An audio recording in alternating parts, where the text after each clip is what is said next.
There's a specific kind of person who can't stand you, not because you did anything wrong to them, not because you were cruel or arrogant or unfair.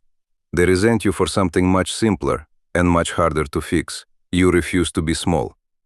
Friedrich Nietzsche, one of the most misunderstood philosophers in history, spent his entire life studying this exact phenomenon. He gave it a name most people have never heard, but everyone has felt: ressentiment.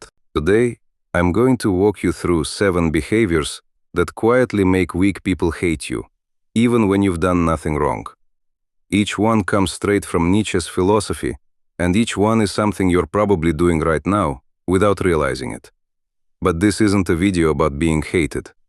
It's a video about understanding why, so you can stop shrinking yourself to avoid it, and start living the way Nietzsche believed the strong were meant to live.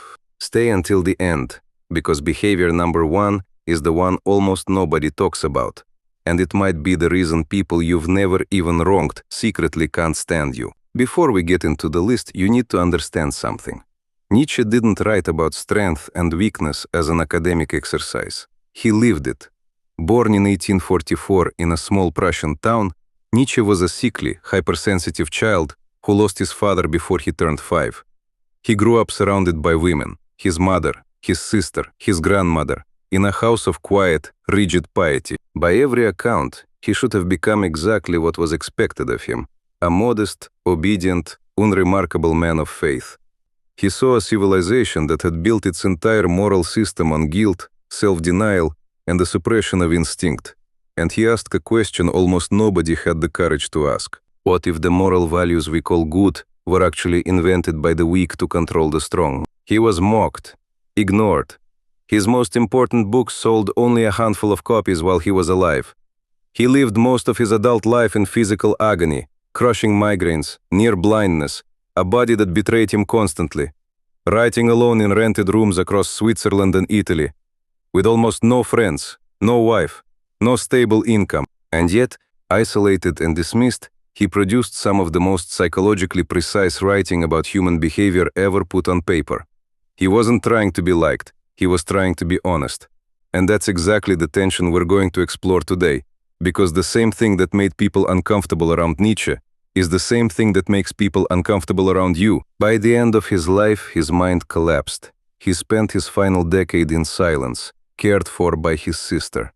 But the ideas survived, and one of the sharpest of them is the concept we need to unpack before the list even starts: ressentiment. Ressentiment isn't just resentment, it's something colder and more corrosive. Nietzsche described it as the quiet, buried hostility that weak people feel toward anyone who has what they can't, or won't, allow themselves to have. Here's the part that stings. The weak rarely attack strength directly. They can't. So instead, they rebrand it. They call boundaries coldness. They call ambition selfishness. They call your peace arrogance in disguise. It's not that you did something wrong. It's that your existence makes their own smallness visible to them. Keep that idea in your head, because every single behavior on this list works the same way. Let's start with number 1. And I promise, this one is going to feel personal. The moment you stop justifying every decision, your job, your relationship, your boundaries, your no, something shifts. People who are used to controlling you through guilt suddenly lose their grip, and they hate that. Here's the hard truth. Most people don't want your explanation. They want your compliance disguised as a conversation. Nietzsche believed that constantly justifying yourself to others was a form of what he called slave morality, living according to values imposed from outside rather than values you've chosen yourself. The strong person, he argued, acts from their own internal compass. They don't need permission. The solution isn't to become cold or dismissive. It's to notice, every time you feel the urge to over-explain a simple decision, that the urge itself is the old weak pattern talking. Practice this. The next time someone questions a boundary you've already set, respond with 1 sentence, not 5. Watch how uncomfortable that makes the wrong people and how relieving it feels to you. There's a specific kind of person in every group who has quietly appointed themselves the ceiling. They're fine with you succeeding, as long as you succeed a little less than them, a little quieter, a little more apologetically. The day you stop shrinking, stop downplaying your wins, stop laughing off your own competence, is the day that person's comfort disappears. And comfort, once lost, breeds contempt. This is Nietzsche's idea of the herd instinct in action. It enforces it, often without even realizing it's doing so. Anyone who rises above the average height of the herd becomes, without meaning to, an accusation. The painful truth: some of the people closest to you will only ever be comfortable with you at your smallest. That's not a reason to shrink. It's information about who was never actually rooting for you. Solution: separate people into two categories: those who feel inspired by your growth and those who feel threatened by it. You don't need to punish the second group. You just stop performing smallness for their benefit. This one is uncomfortable because it can look like coldness from the outside. But there's a difference between compassion and enabling, and Nietzsche was ruthless about this distinction. He believed that constantly softening the blow of other people's bad decisions doesn't help them grow. It keeps them weak and keeps you exhausted. When you stop absorbing the fallout of decisions that were never yours to make, the person who relied on that safety net will resent you, not because you abandoned them, but because you stopped protecting them from their own reality. Nietzsche's writing on suffering is often misread as cruelty. It wasn't. He believed struggle, real, unrescued struggle, is often the only thing that forges genuine strength. Removing that struggle, even out of love, can rob someone of the very growth they need. Solution: support people. Show up for them.